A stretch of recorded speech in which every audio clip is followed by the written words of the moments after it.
Hi friends, welcome to day 1 of body recomposition. 30 ఏజ్లో ఇప్పుడు మనం బాడీ రీకంపోజిషన్ అయితే చేస్తాం.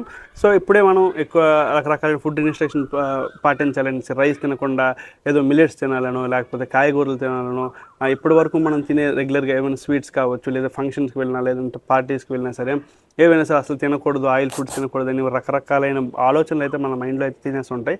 బట్ అవి ఏవి కూడాను మీరు టెన్షన్ పడకండి. ఎందుకనంటే అవన్నీ కూడాను చేస్తుంటూ మనం రెగ్యులర్ లైఫ్ మనం పాటిస్తూ కూడా మన బాడీ రీకంపోజిషన్ అయితే పర్ఫెక్ట్గా అయితే చేయొచ్చు.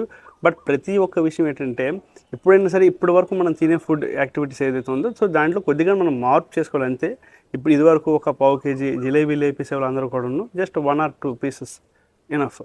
అలా మన బాడీ కంట్రోల్ అనేది మన ఫుడ్ కంట్రోల్ని మెల్లిగా మనం తగ్గించుకుంటూ రావాలి.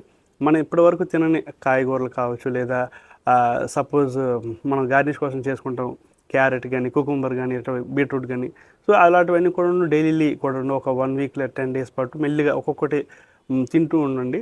సో దానివల్ల ఏంటంటే మన బ్రెయిన్ ఆటోమేటిక్గా అలవాటు అయితే అవుతుంది. సో ఏది కూడా బ్రహ్మ విద్య అయితే కాదు.